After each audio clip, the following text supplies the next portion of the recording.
혹시 신앙생활 하시면서 마음 한구석에 이런 질문 품어본 적 없으신가요?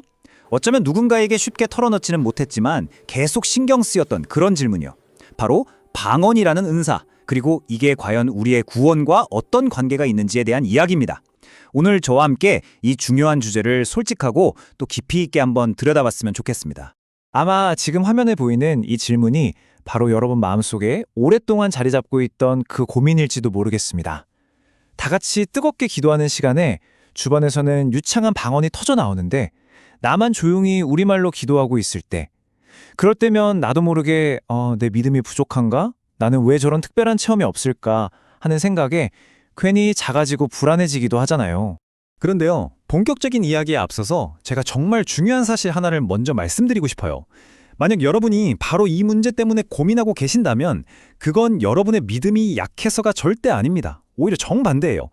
그 고민하고 불편해하는 마음이야말로 여러분이 하나님을 정말 진지하게 찾고 있고 그분의 뜻을 간절히 알고 싶어 한다는 가장 확실한 증거라는 걸 꼭 기억해 주세요. 하나님과의 관계에 아예 관심이 없는 사람은 이런 걸로 고민조차 하지 않거든요. 주님은 그 마음을 정말 귀하게 보실 겁니다. 자, 그래서 오늘 우리는요, 이 복잡한 마음을 잘 정리하기 위해서 먼저 우리가 느끼는 믿음의 질문에서 출발해서 과연 성경은 뭐라고 명확하게 답하는지를 찾아볼 겁니다. 그리고 진짜 구원의 조건은 무엇인지, 은사와 열매는 어떻게 다른지 알아보고 마지막으로 그 무엇에도 흔들리지 않는 우리의 정체성을 확인하면서 마무리하려고 합니다. 네, 첫 번째, 믿음의 질문입니다. 사실 이 문제는 그냥 신학적인 호기심, 그 이상이죠. 이건 감정의 문제이기도 해요. 다른 사람들은 다 경험하는 것 같은데 나만 그 경험이 없을 때 우리는 마치 영적으로 2등급 신자가 된 것 같은 그런 소외감을 느끼곤 합니다. 나는 뭔가 부족한가? 저 사람의 믿음이 나보다 더 대단한가? 이런 비교의식에 빠지기도 하고요. 이런 감정들 충분히 그럴 수 있습니다. 아주 자연스러운 거예요. 하지만요, 우리의 감정이 어떻든 또 주변 사람들이 어떤 경험을 했던 우리의 믿음은 그런 것들 위에 세워질 수가 없습니다. 우리의 믿음의 유일하고도 절대적인 기준, 그 권위는 바로 하나님의 말씀, 성경뿐입니다. 자, 이제 우리의 감정이나 다른 사람들의 이야기는 잠시 옆에 내려놓고요. 성경이 이 문제에 대해서 뭐라고 딱 부러지게 말하는지 한번 귀 기울여 보겠습니다. 고린도전서 12장은 성령의 은사를 다루는 아주 중요한 장인데요. 사도 바울은 여기서 우리 몸에 눈, 코, 손, 발이 다 다른 역할을 하듯이 성령님도 교회에 아주 다양한 은사를 주신다고 설명합니다. 그러고 나서 29절과 30절에서 연속으로 질문을 막 던져요. 모두가 사도겠습니까? 모두가 예언자겠습니까? 그리고 이어서 묻죠. 모두가 방언을 말하는 사람이겠습니까? 여러분, 바울이 지금 진짜 몰라서 묻는 걸까요? 아니죠. 이건 수사학적 질문이라는 건데 답이 너무나 명백해서 질문 안에 이미 그 답이 들어있는 거예요. 그 명백한 답이 뭘까요? 바로 아니요입니다. 모든 사람이 사도일 수 없는 것처럼 모든 사람이 방언을 말하는 것도 아니라는 뜻입니다. 바로 이겁니다. 이게 핵심이에요. 만약 누군가가 모든 신자는 반드시 방언을 해야 합니다 라거나 방언을 못하면 성령을 못 받은 겁니다 라고 주장한다면 그건 성경의 이 명백한 가르침과 정면으로 부딪히는 말입니다. 만약 모든 사람이 방언을 해야 했다면 바울이 이렇게 질문했겠어요? 오히려 여러분, 왜 아직도 방언을 못합니까? 모두가 해야 합니다 라고 외쳤겠죠. 하지만 성경은 완전히 반대로 말하고 있습니다. 성경 자체가 이미 모든 신자가 방언을 하는 건 아니라고 선언하고 있는 겁니다. 자, 그렇다면 자연스럽게 이런 질문이 따라오죠. 좋아, 방언이 구원이나 성령 받음의 증거가 아니라면 그럼 진짜 기준은 도대체 뭐야? 이제 우리는 기독교 신앙의 심장부로 들어가 보겠습니다. 성경이 말하는 진짜 구원의 조건이 무엇인지, 우리 믿음의 기초가 어디에 놓여 있는지를 명확하게 확인하는 시간입니다. 로마서 10장 9절은 구원으로 가는 길을 가장 선명하게 보여주는 내비게이션 같은 구절이에요. 여기서 말하는 구원의 조건, 딱 두 가지입니다. 첫째, 입으로 예수를 나의 주님이라고 고백하는 것, 그리고 둘째, 마음으로 하나님께서 그 예수를 죽음에서 다시 살리셨다는 걸, 즉 부활을 믿는 것, 이게 전부입니다. 이 구절 어디를 봐도 그리고 방언을 해야 구원받는다는 조건은 눈 씻고 찾아봐도 없어요. 우리의 구원은 나의 어떤 특별한 체험이나 노력이 아니라 오직 예수님이 하신 일, 그 십자가와 부활을 믿는 믿음에 달려 있습니다. 이 원리는 성경 전체를 꿰뚫는 가장 중요한 진리죠. 아마 세상에서 가장 유명한 성경 구절 요한복음 3장 16절도 똑같은 이야기를 하고 있잖아요. 영원한 생명을 얻는 유일한 기준이 뭐라고 말하죠? 네, 바로 그를 믿는 것입니다. 다른 어떤 조건도 붙어 있지 않아요. 구원은 이렇게나 단순하고 명확합니다. 우리의 자격이나 능력이 아니라 전적으로 우리를 위해 모든 것을 다 이루신 예수 그리스도를 믿고 의지하는 것, 그게 전부입니다. 자, 그럼 이런 궁금증이 또 생길 수 있죠. 구원은 믿음으로 받는 거 알겠다. 그런데 내가 진짜 성령을 받은 건 어떻게 확신할 수 있는가? 성경은 이 질문에도 정말 놀랍도록 명쾌한 답을 줍니다. 로마서 8장 9절은 이렇게 말해요. 누구든지 그리스도의 영이 없으면 그리스도의 사람이 아니라. 이 말을 한번 뒤집어서 생각해 볼까요? 만약 여러분이 진심으로 예수님을 나의 구원자, 나의 주인으로 믿고 있다면 여러분은 그리스도의 사람이 맞습니다.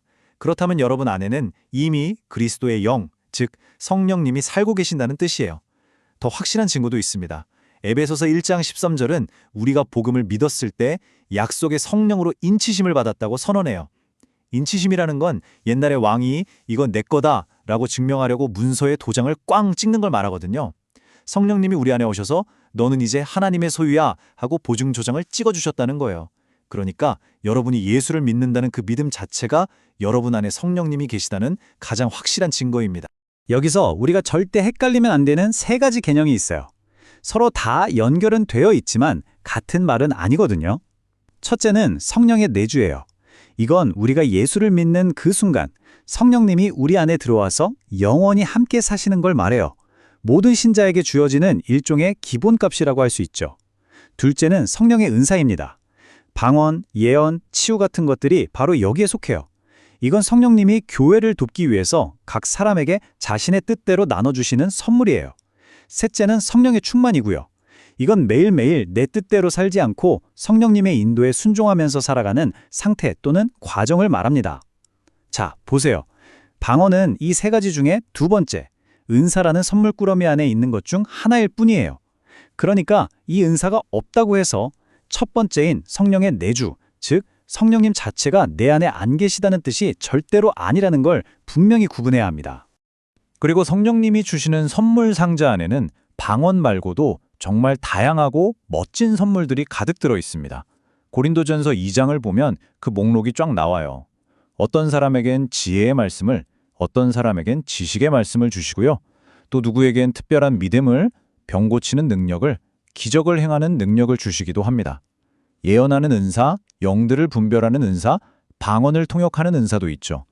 이처럼 성령의 선물은 아주 다채로워요.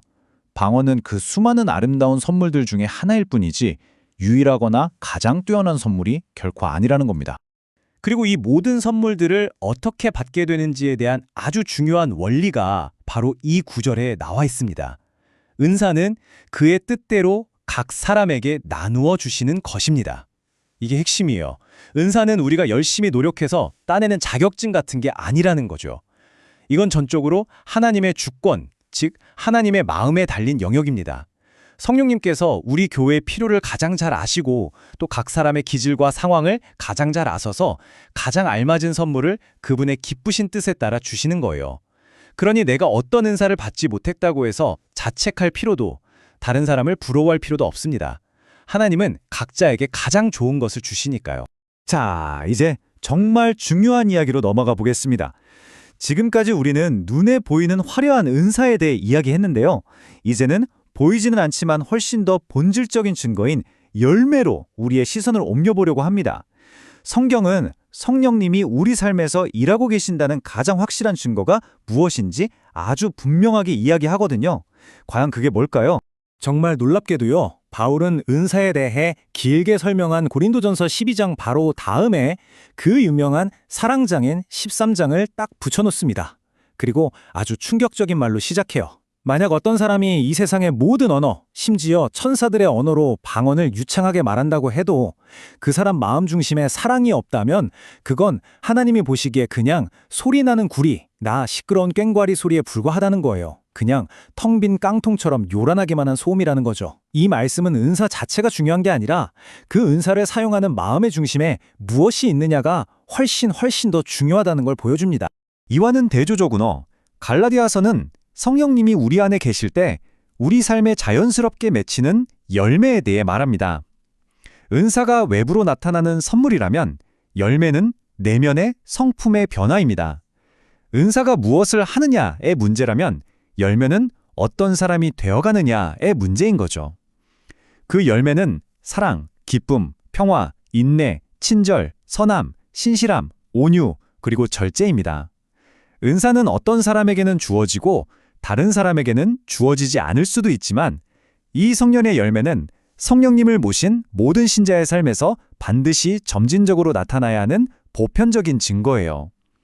하나님은 우리가 얼마나 놀라운 능력을 보여주는가 보다 우리가 얼마나 예수님을 닮은 사람으로 변화되어 가는가에 훨씬 더 깊은 관심을 갖고 계십니다. 이 개념을 한번 실제 상황에 대입해 볼까요? 여기 두 사람이 있습니다. A라는 사람은 방언은 못해요. 그런데 그 사람의 삶을 가만히 보면 다른 사람을 진심으로 사랑하고 도우려고 애쓰고요.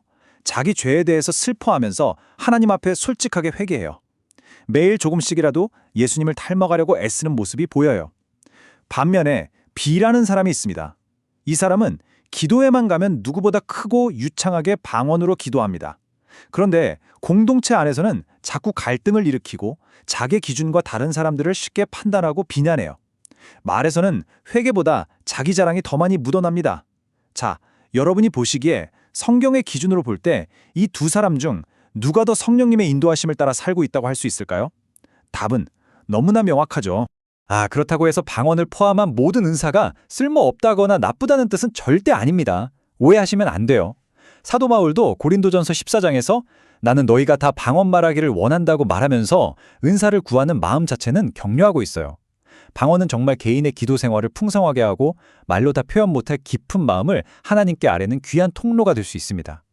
그러니까 주님, 교회를 세우고 제 믿음의 성장을 위해 필요하시다면 제게도 이런 은사를 주세요 라고 구하는 것은 아주 건강한 태도예요.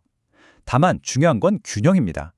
은사를 자유롭게 사모하되 그것이 절대로 구원의 조건이 되거나 영적인 우월감을 재는 잣대가 되어서는 안 된다는 것, 이걸 기억하는 게 중요합니다.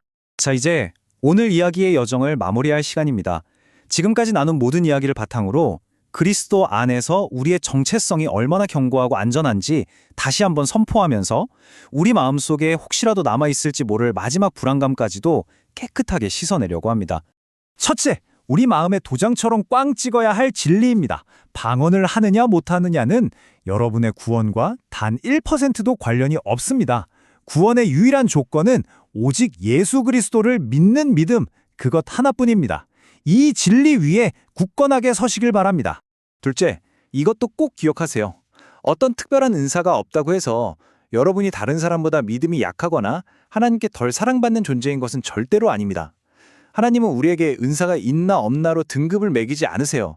그분 눈에는 우리 한 사람 한 사람이 모두 다르고 소중한 존재일 뿐이고 예수님의 핏값으로 사신 똑같이 존귀한 자녀일 뿐입니다. 이것이 마지막 결론이자 가장 궁극적인 진리입니다. 여러분의 정체성은 여러분의 능력이나 체험에 달려있지 않습니다. 여러분의 정체성은 오직 그리스도께서 여러분을 위해 하신 일에 근거합니다. 그분의 십자가와 부활을 믿는 그 순간 여러분은 이미 하나님의 온전한 자녀가 되었고 하늘의 모든 좋은 것을 약속으로 받은 완전한 상속자가 되었습니다. 이보다도 영광스럽고 안전한 신분은 이 세상에 없습니다. 그러니 이제 더 이상 나는 무엇이 없는가에 집중하면서 불안해하지 마세요. 대신에 우리의 관점을 한번 바꿔서 이렇게 질문해보면 어떨까요? 나의 정체성이 그리스도 안에서 이렇게나 안전하고 완전하다면 이제 하나님께서 내게 이미 주신 선물들, 그게 지혜의 말이든 따뜻하게 섬기는 손길이든 조용히 들어주는 귀든 진심 어린 격려의 말이든 그 선물들을 사용해서 어떻게 내 주변 사람들에게 하나님의 사랑을 보여줄 수 있을까? 우리의 초점이 이렇게 결핍해서 나눔으로 옮겨갈 때 우리는 비로소 진짜 자유와 기쁨을 누리게 될 겁니다.